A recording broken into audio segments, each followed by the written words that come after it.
You nodding and, kind of smiling. I'm sorry, those are the chimes in the next room.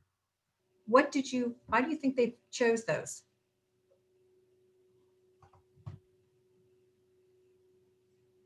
Because they've heard them before.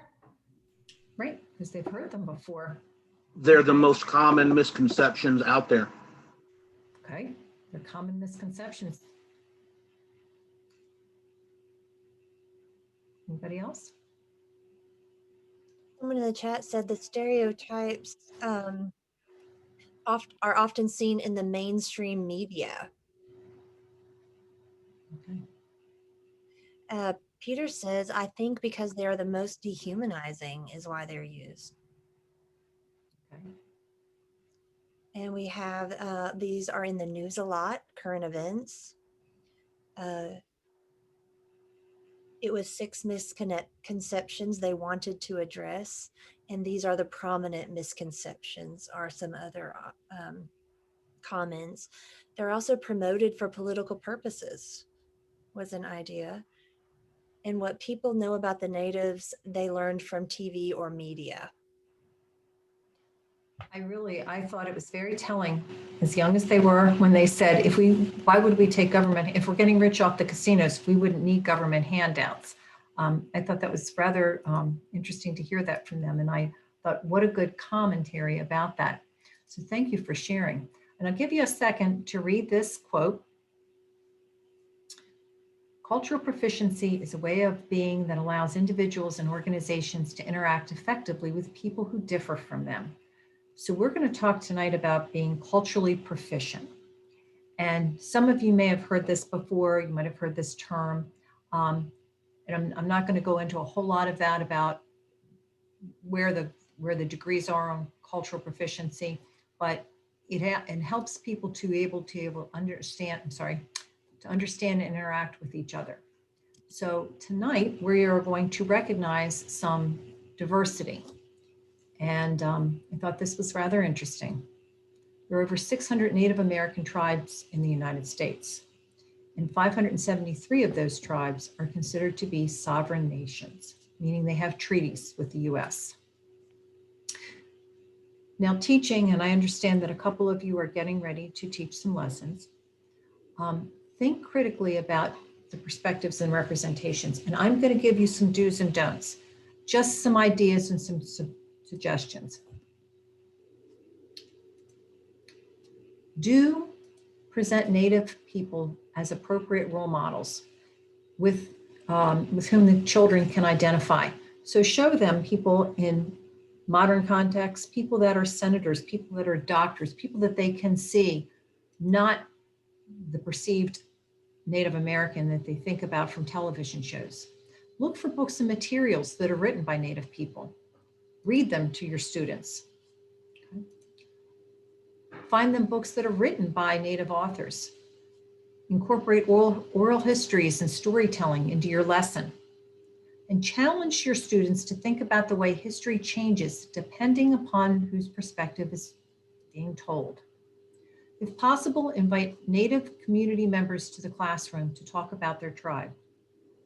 And that is always a great thing. And you would be surprised if you reached out how many Native community members are in your area that would be willing to come in and talk. The do nots. Don't dress up as a Native American and pretend, because that reinforces these stereotypes. Don't single out Native children and ask them to describe their family's traditions or their people's culture. Now, you may have a student who is very excited and would like to share that, or might want to have their parents come in. That's different. But don't you reach out and ask them. Don't assume that you don't have Native children in your classroom. Do not or say anything, don't do or say anything that would embarrass a Native child. So think about those things when you're talking about this. And don't use ABC books that have I for Indian, E for Eskimo, or showing that they're playing Indian. Now, when you are teaching about them, before you attempt to teach it, make sure you know the history of the Native peoples past and present. And that's a lot when you're first teaching something, especially now, right now, the way we are teaching. But get your background information. And when you don't know something, say, I don't know it. When you teach this, don't lump them together, all Indian tribes in the East, all Indian tribes in the West, the Plains Indians. I think a good way for our children to understand that is, it's making the assumption that, and I always tell my kids this, think about people in New York, people in Florida, we're all in the United States. That doesn't necessarily mean we live the same way or have like the same things. So even though we are all Americans, doesn't necessarily mean that we are all the same. Teach about Indigenous Indians as part of regular American history, not just at one specific time. So when I was putting this together, it was around Thanksgiving timeframe, I thought about many years ago, that's about the only time we really did identify with American Indians and talk about it. Now, I really like Carol Ann Tomlinson. She talks a lot about differentiation. And this is something that I really stress when I teach my graduate classes. Use a variety of instructional strategies when you teach. It's not the strategies that make the differentiation. So please understand that. It's what you do with those strategies for your learners and to make it appropriate. So we're going to talk about some things today with this. So how can a teacher differentiate? Now, I know this is an awful lot to put out there, but I look at this as some general principles for differentiation. Think about your tasks, make sure that they're respectful, make sure they're interesting, they're relevant to your students. It is better actually to go, and this has been very surprising for many of our high school and middle school teachers, it is better to go sometimes more elementary, showing kids basic things to show them, to make sure they have understanding, but make sure it's relevant to them. Don't make it so babyfied that they aren't going to be interested in it. Be flexible in your grouping. Have ongoing assessments and adjust when you see they know something or they don't. So how can you do this? Well, teachers can differentiate by the content. You don't have to go an inch deep, a mile wide. Sometimes it's better to take your content and use less. You can differentiate with a process and how you do that with your students. And also in your product, in the final thing that you have your children do.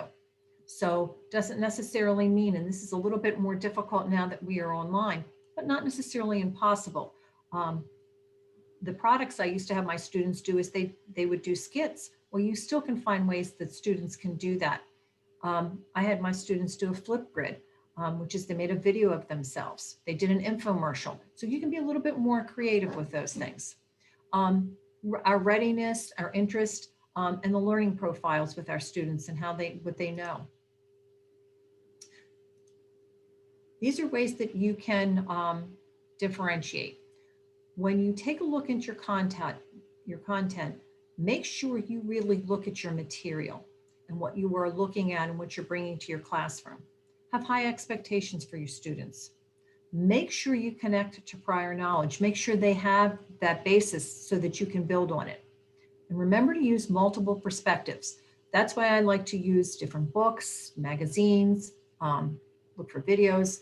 And I'm not just saying the genre, but I'm saying look at perspectives, different viewpoints.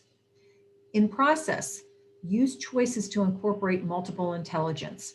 So if you know you have children who might be musically, looking at those multiple intelligence, look at that. You might have a kid who's musically inclined. Find music that would do that. Look at the different intelligence, kinesthetics, anything that brings that into play, that makes that interesting for your students. Look at the climate of mutual respect. This is when I teach world history, and I also teach a multicultural course. I say that, and I will tell you that I say to my students, whether they're 12 or whether they're in their 40s and 50s, be respectful of the people in the class. And if you set that tone for your classroom, the students will listen. Use a variety of instructional strategies. Change things around. the kids, it doesn't mean that you have to change it every day, modify the way you use your strategies and your products. I'm a big one on giving my students choice. I've done menus, I give them ideas, tic-tac-toe, you know, do any three you want, and in any row you weigh, you know, I order things in the products that they want to do. Kids like choice. And I found that if I usually say you can do this or this, I always get result.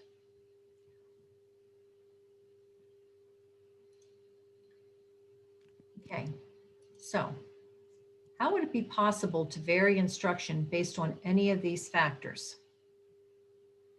Now, if you need me to go back to a slide for you to take a look at, just let me know. Hello. Yes, hi. Yeah. Maybe she was going to ask, I was going to ask, could you go back to the don't slide, please? Sure, What you don't want to do, please? sure. Thank you. Mhm.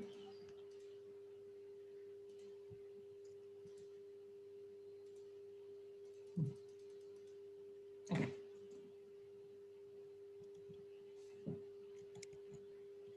All right, I got it. Thank you very much. Appreciate it. Okay, no problem. Okay, so how do you want to take, and I can leave these other strategies up. How do you think we can take some of these strategies and use them?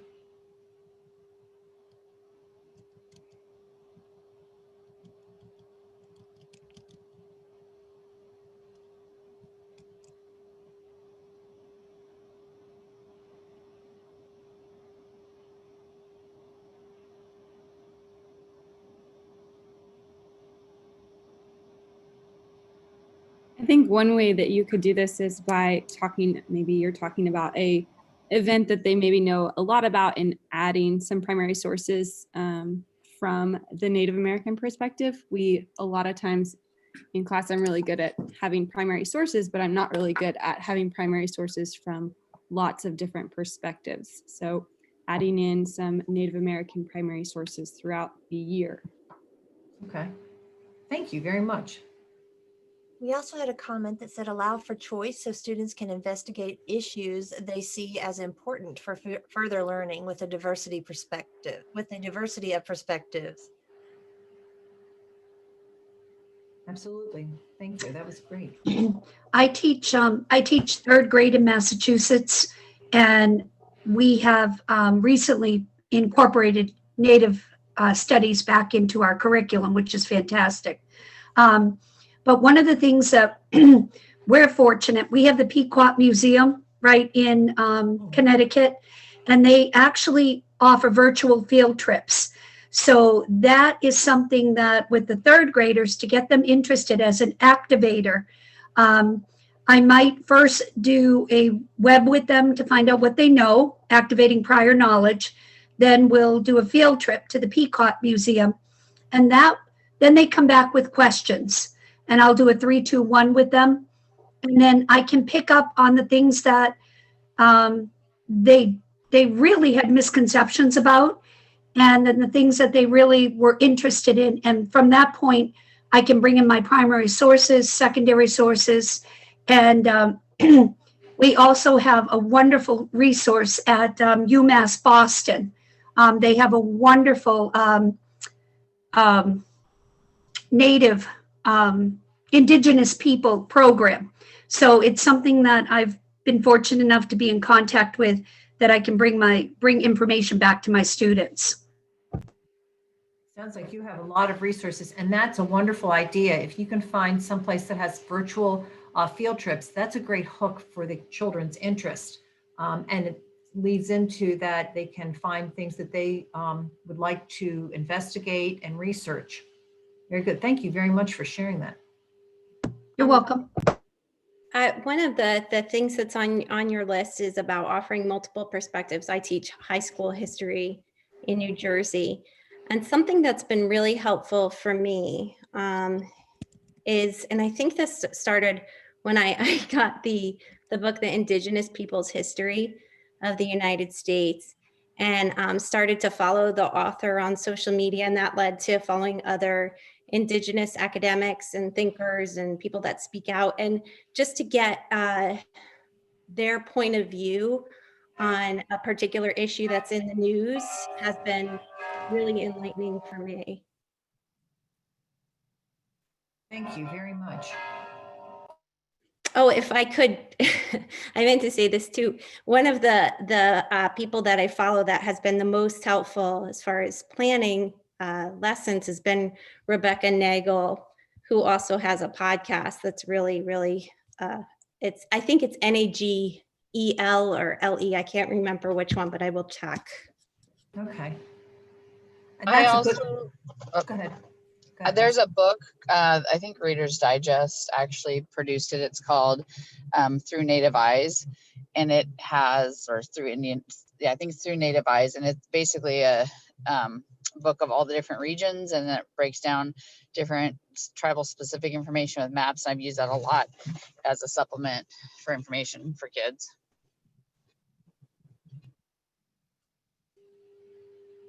Okay, thank you. And that's great that you're all sharing this information. Okay. Right. Anybody else before we go on? Okay. All right. Differentiate in response to a student's, now I'm looking at readiness, interest, and their learning profiles. So when I'm looking at a student's readiness, and I thought it was I think it was Linda that said, the materials that she has readily available. She has museums very close by. She has resources in Boston. Anything that you have, not everybody has that available or readily available. Now that we are all virtual though, a lot of museums and a lot of these places are opening up virtual field trips. So, what we couldn't do before, you might have an opportunity to do now. Using different ideas. Look, and sometimes getting that from your students too. Look at the activities, change those up around, different things that you want them to do and want them to look at. Also the interest. Now this is a big one for me.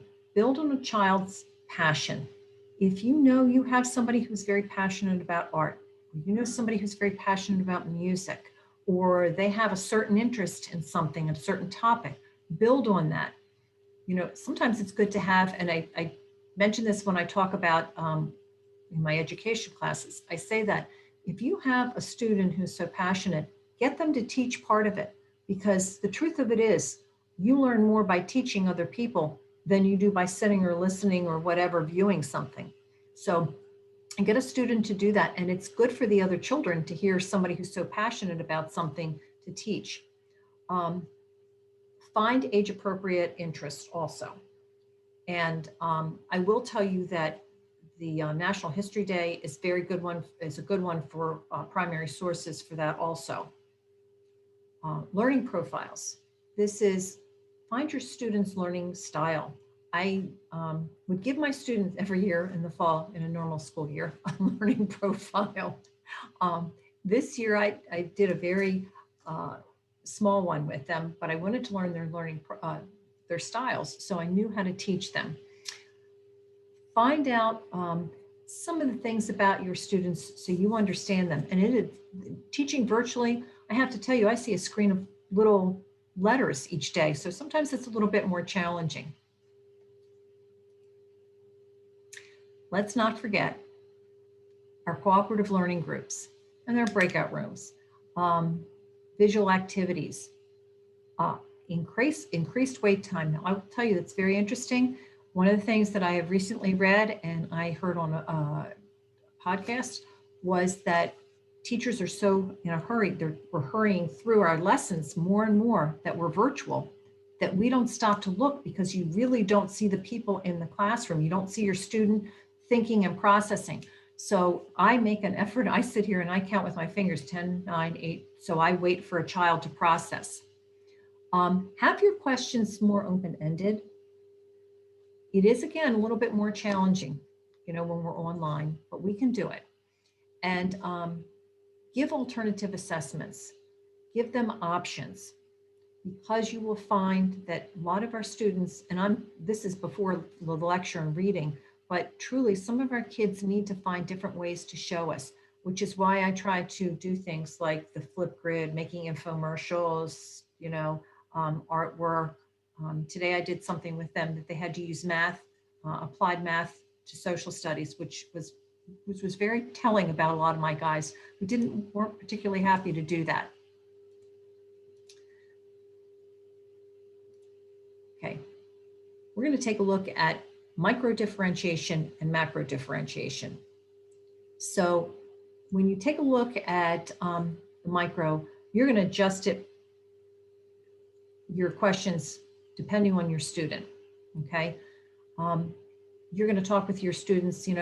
How do you want to take this assignment, or and even a small group of them? How do you want to take this further? What do you want to do with this? Your grading expectations. I am a big one for rubrics, but even right now, I have adjusted a lot of my rubrics, I must say. Let the students pick their own work group. Now, I tell you that can be good and that can be bad. Even when we're back in the classroom, and we will be back in the classroom because this too shall pass, I do think that children need to find, is it a good thing that I get to pick my groups? It's not always great to work with your buddy. And some of our students finish their work rather quickly. And what do you want them to do when they're finished? So in our macro differentiation, look at your student. How are you going to look at this to differentiate for your each student? Okay. And how are you going to look at your assessments? Are you going to adjust them if everybody's finished sooner? Do you need to change things in your assessments and things that you're looking for? Change your pacing.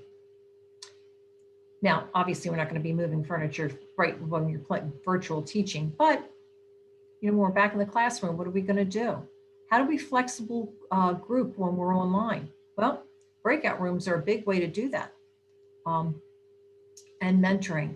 Take a look at your students one by one. Have office hours. It's a little bit easier now in some cases. Okay. Our essential elements. Your role as a teacher to assess the culture. Look at your own culture. That's the most important thing to do, because we sometimes take our culture and you don't do it intentionally, but you say it is my way is the best way to do it. Think about the effect that you have on your students. Support your students in discovering their own cultures. Ask them to share about themselves. Value diversity. And I think that a lot of teachers really do that, but think about being culturally inclusive. Look at those perspectives. And a couple of you mentioned that, looking for primary sources from different perspectives, because sometimes they need to see that. Different time periods, that's very helpful when you look, especially for teaching history, you can go back and look at those time periods, how they changed the perspectives. I also really stress this, make sure that the language and behaviors value that no matter what you're doing, no matter what activity you're doing. This is one I find a lot of teachers don't like to use conflict in their lessons. It can be very uncomfortable, okay? But it also teaches your children how to resolve those issues. Look at some instructional, your own interpersonal styles and instructional styles, okay? And help students understand, why do we do things explain why I'm teaching this in this way. Why are we looking at these primary sources? Why do I look at these secondary sources? Why are we changing the style in what we're doing? Okay, and teach your students appropriate lesson for asking their questions and then telling about their own. Remember, you are in charge of the classroom.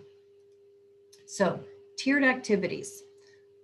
I like to look at this is that you select an activity organizer, a concept, a skill, something that you want to build from. And when you are creating your assessments, look at your students' readiness, their reading levels, their learning points, their talents. Then create an activity that is interesting, that is not too challenging, but challenging enough for the grade level. And ask them to, it makes the students look at the skills that they have. All right, complete a complexity. And I apologize. I think what happened is I had to change when I changed the settings on this for my computer. They're a little bit off. Complete the complexity of activities. You want to have high skills and low skills.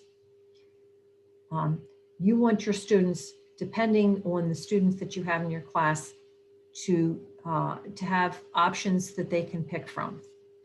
And look at those options and those activities as though you're climbing a ladder that they're going to need more and more to build on. Okay? Now, make sure you also match a version of that task to a student based on their profile. Okay, so these are tiered activities. I'm going to stop a minute and I'm going to talk to you about a frayer model. Excuse So, me, can you go back to the tiered activity? yes, absolutely. And I should stop.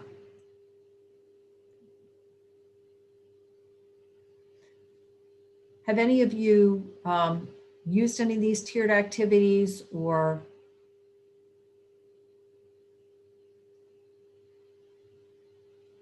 Not yet, but this is a great model for me to look at incorporating that. So that's why I was asking you to go back. I wanted to catch, I missed one of them, but so Okay. yeah, this is a great model. Really appreciate it. Oh, no problem. Thank you.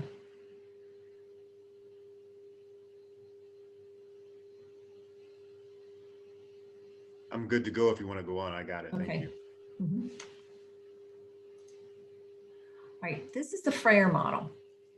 And a frayer model, I really like using these frayer models. Now I'm going to show you an example. In a frayer model, you ask a student to give you a definition. Right off the bat, I can tell when my students, at least I know they have the definition down, we can move on. I ask them to give me characteristics, and then I tell them to give me examples and non-examples. And surprisingly, when I first saw this, I was like, okay, they really don't need to give me examples and non-examples. One of the things that I found is when students could tell you the non-examples, they remembered it better. I don't understand it. I can't explain it. I've used this with adults and they say the same thing. So I'm going to share with you my example. Now my example I used is the word success. Okay. So definition is it's accomplishment of an aim or a purpose. You obtain fame, wealth, or status. Okay. So what are some of the characteristics of success? Now, the characteristics, remember, are unique to the person who is, or the group that are writing this. If you're successful, you have happiness, you have content, everything that you want, okay? And you shares with those who don't have, what you have. Now, examples, which I thought was interesting. One who has, quote unquote, everything he or she desires or wants. They're a rich or famous person. They've accomplished something and they set a specific goal and obtained it. A non-example is not having what you want. You're a failure, you give up, and you don't finish a job or attain a goal. Okay? What I would like you to do, and I'll give you a second, I see a couple of people writing, is I would like you to work together and create a frayer model.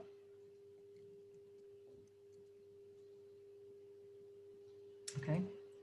So I want you to come up with your own frayer model based on the ideas and concepts we've discussed, okay? Or you can use any of those concepts or about Indigenous Indians, okay? So I'm gonna go back a second. If you come up with a concept that you would like to do, that's fine. I mean, I've done these with a lot of, I've actually done them. I've used interest. I use the word interest, like one of the concepts that we came up with are content, okay? So I've had teachers do that for me, okay? But in this particular case, I want you to think about what will work best for you, okay? So you're going to come out and I'm going to put you in, or actually Melissa's going to put us in breakout groups. I think she has the control for that.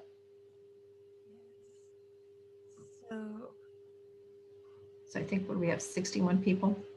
Seven in a group. Is that good? 7 or 8 in a group? Mm-hmm. Okay, Sure. go ahead and open the rooms.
Hi, are we supposed to be back? I think I got kicked out of my room. Oh, well, it's supposed to ask you, but I did do the 1 minute Okay. notification. So Okay. I'm not sure why it didn't let you choose though. That's Maybe I clicked something. There's no way to put me back in room 5. um well, It's no, okay. right now it's like all breakout rooms, but it will close is my only option is it Okay. actually doesn't give me any option. Okay. Sorry. Alright. But everybody should be back in about 10 seconds. Okay.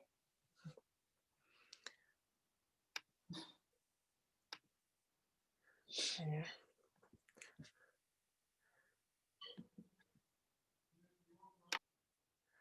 Carolyn, I think that was shut down too quickly. I was going to say they were having a great discussion in my group. So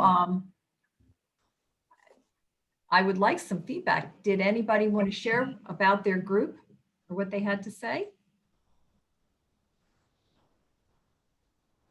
Flora has a great picture of their frayer model, I guess, that they designed of their.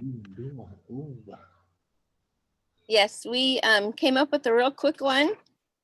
Custom being the middle part. And the definition from Webster's was a usage or practice common to many. One of the characteristics was it's intergenerational, goes through many generations. Examples were powwow, headdress being earned, not just, going out and buying your own, coming of age celebrations. Non-examples were the racist mascot things. And this was definitely the team effort. Wonderful. And that didn't take that long. And we didn't do in our first group, we did not do that, but we had some very good discussions. Did anybody else in my group that was in group 1 with me want to share? Thank you very much, Flora. I like that. Thank you.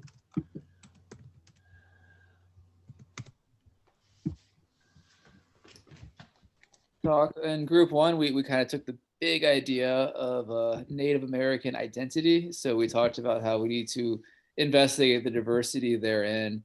And we had Tony from Kentucky sharing some of the things he's worked with his classes of kind of having an engagement or a hook to show negative representations of Native people, such as mascots or things we see with sports usually. And that led to a discussion of building cultural proficiency with their students and having them identify what is important for them, and before they think about what is respectful or what is maybe not so respectful towards other groups as well. The other group like to share? Anybody else?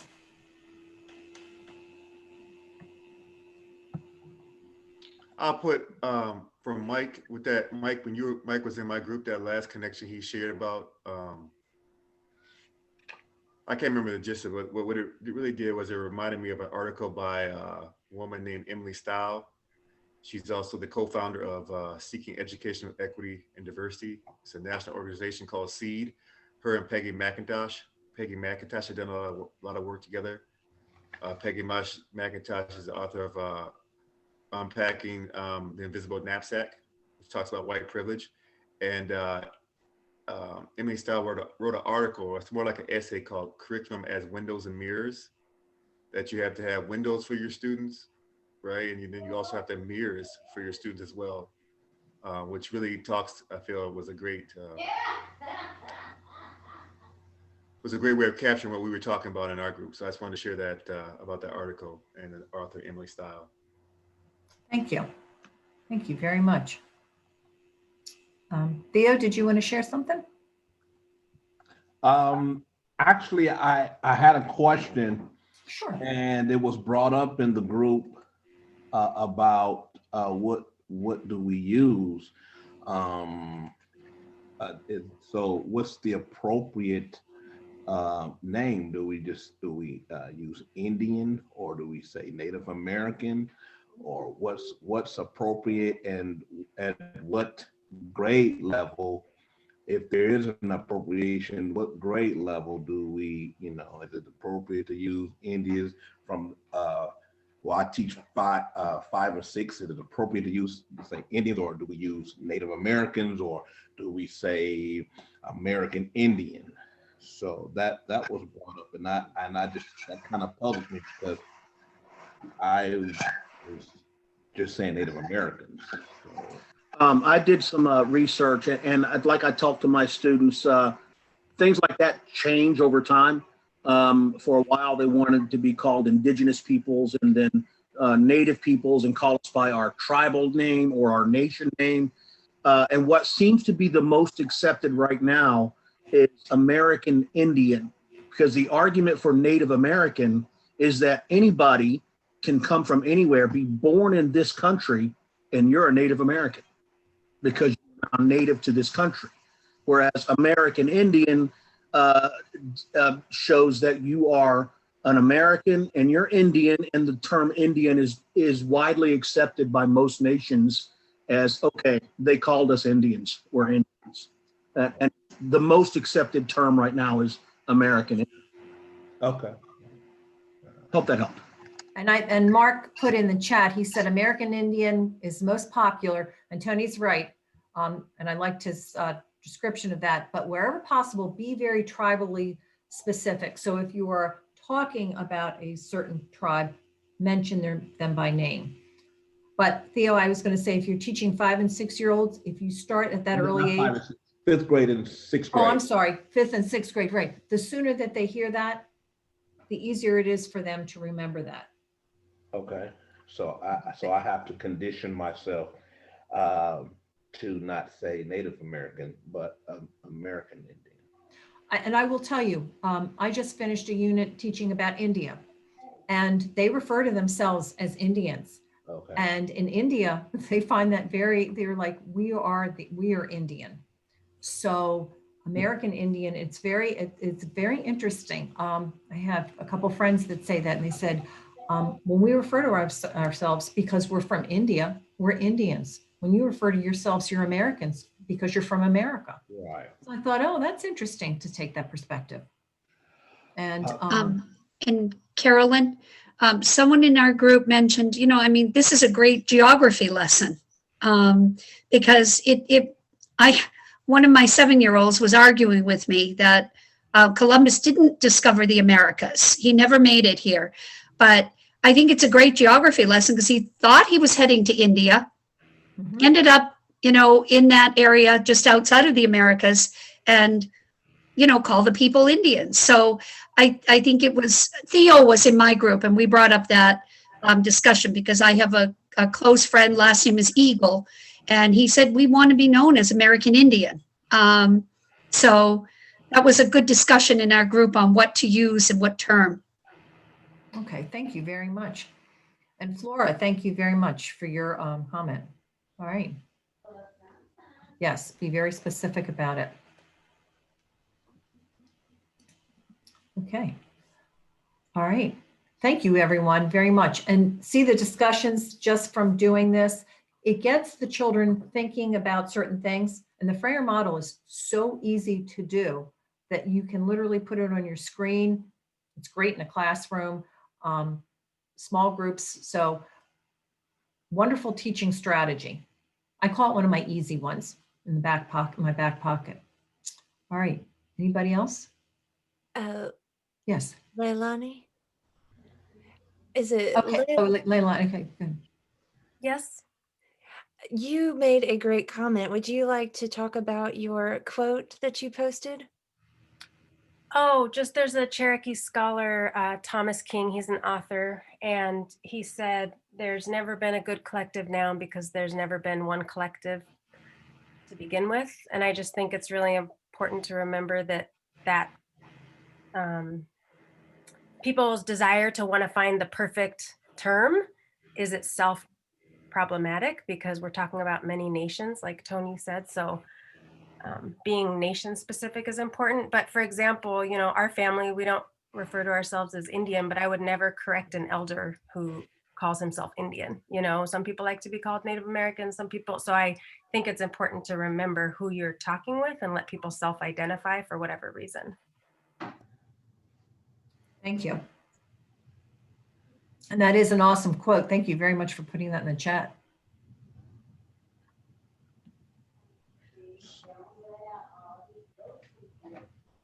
Oh, Susan, yes. Yeah. Okay. Anybody else? Thank you very much. Lots of comments in the chat room. Thank you. And Mark put in there that it's okay to say Native American because the Smithsonian just opened its Native American Veterans Memorial. I like what Susan said. Somebody from Peru said it's obnoxious that that the U.S. called themselves Americans, since there are several Americas. Yes. Okay. All right. Melissa, I'm gonna. Yeah. Sure. I love your chimes in the background, Carolyn. Well, thank you everyone tonight. We have really enjoyed having you tonight, Carolyn. You did a great job. Not only was it a fabulous presentation with all the strategies, the do's and don'ts that I have learned a lot from, that I fall victim to sometimes, surely. I like also what Theo said about you have to retrain yourself, kind of your new learning, but also these comments and resources that have been shared tonight have been fabulous. Lainey asked if you would please expand on the Plains Indians comment that you mentioned at the beginning. In Kansas, they've been taught as a teacher to refer to the Native Americans that are, oh, I lost my chat when I shared. Oops. There we go. That they were taught as a teacher to refer to the Native Americans originally from Kansas as Plains Indians.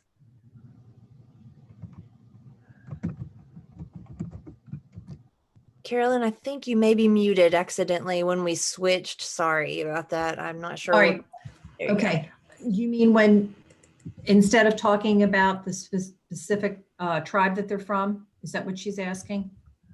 I think that like actually in the textbook we have for Kansas history, which I know textbooks are not always the most reliable source, there is a chapter on Plains Indians. And so when you said that at the very beginning, I just was interested in, it does go into more specific tribes, but as a whole, it refers to them as Plains Indians. So I was just interested in, like, are the Native Americans original to Kansas referred to widely as Plains Indians, or is that not appropriate? I was just interested in your comment, and it was in the textbook, so that's why I asked. I would say that using your textbook that way, make sure that you explain to your students that they refer to them because they live on the plains. That's why they were called the Plains Indians, but there were different tribes within the plains. So not everybody was from the same tribe. Therefore, they didn't always get along well either. Right. Did that answer it? Yeah, thank you. And yeah, it does. It goes into more detail, which is good. And yeah. So yes, you answered my question. Turn that down. Theo? That's okay, Theo. My question for the frayer model, and do you have to use the standards in the frayer model, such as definition, characteristics, example, non-examples? So say for instance, we're talking about the eastern woodlands, and so we're discussing the Iroquois. So I was thinking about maybe switching the examples for maybe like belief or agriculture or things like that. Or does it have to be those non-examples, examples? I think that's what you had. Yes, there are it's examples and non-examples. I think the reason that the frayer model did that is it helps the students say, here's, because most kids, if you give them a definition, aren't going to remember it.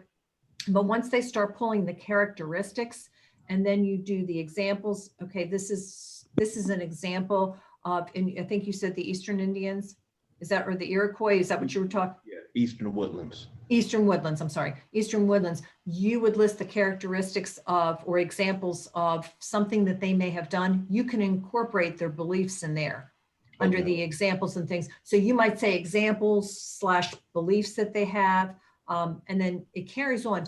The purpose of the frayer model isn't that you say, okay, here we go, don't forget that definition. It's the conversations, and you see how our conversations have grown, and we're adults. Imagine what your children and your students are going to say, because they really don't have a background and don't know this.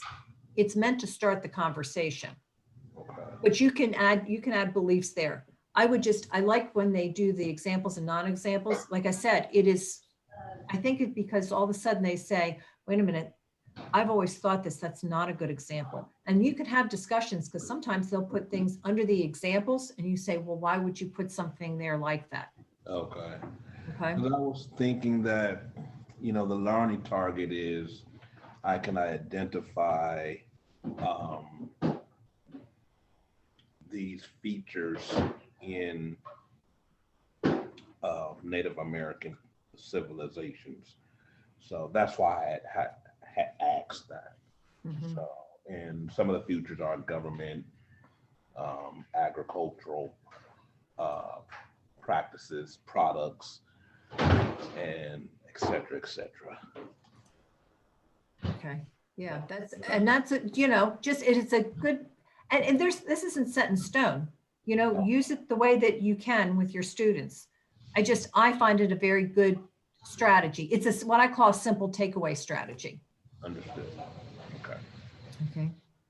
Yes, thank you very much. For those in the chat, you're given some, a lot of books and quotes. Thank you very much. Great. So we did have a request, Carolyn, to possibly share the PowerPoint. Would you be willing to allow us to do that? Sure. Awesome. So I will share that with the email that you used to register for tonight, and I'll try to add in some of these links and resources from the chat as a separate slide page at the end. That way you guys will have those resources also. So again, thank you everyone for this great conversation. These are valid, your question about the Plains Indians and terminology, that is absolutely valid in our world today. And sometimes it can be confusing. And I agree with everyone else. Thank you so much for clarifying some of these things with my little children that I work with every day. I want to start them off with the right things to say, although as you said, sometimes it can be different for different people. So this was fabulous. I am going to put a evaluation in the chat box. We're always trying to learn and grow. If you don't mind, please click that link, open that form, and just answer those few short questions about the webinar tonight. And again, we thank everyone for coming. Once you fill out that evaluation, this will be the end of our session. I probably should stop that recording tonight.